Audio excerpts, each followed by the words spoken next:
இன்னைக்கு செய்தி வந்திருக்கு, இந்த மாதிரி மோடி வந்து ஒரு கிரேட் பிரைம் மினிஸ்டரா இருக்காரு, இந்திய அமெரிக்க உறவுகள் வந்து பெருசா பாதிக்கப்படாதன்ற மாதிரி ஒரு நம்பிக்கை அளிக்கும் விதமா பேசணுமா கூடாதா?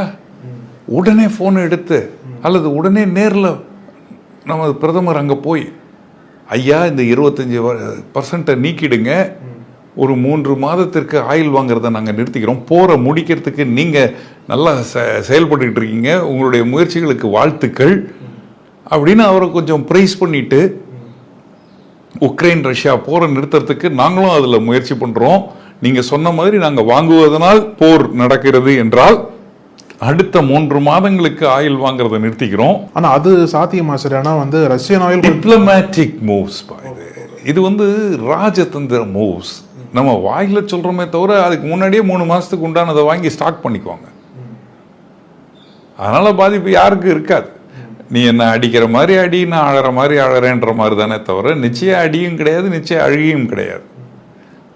அப்போ அவரு பாருங்க, இந்தியா பாருங்க, நான் சொன்னதுனால உடனே அவங்க ஆயில் வாங்குறத நிறுத்திருக்காங்க பாருங்க, உடனே 25% வரியை நான் நீக்கிறேன், இனிமேல் இந்தியா தான் எனக்கு முக்கியம், இந்திய பிரதமர் எனது பால்ய நம்பர், என்ன சொல்லட்டுமே. உறவு வலுப்படும். இப்போ உறவு வலுப்படுறதுக்கு பதிலா இன்னும் இன்னும் மிரட்டல்கள் அதிகமாயிட்டே போகுது. அந்த மிரட்டல்கள் நாளைக்கு நடந்துருச்சுன்னா அந்த பயம் இப்போ வருது. ஒரு முறை பட்டாச்சு சூடு, அப்ப அரண்டவன் கண்ணுக்கு இருண்டதெல்லாம் பெய்தானே.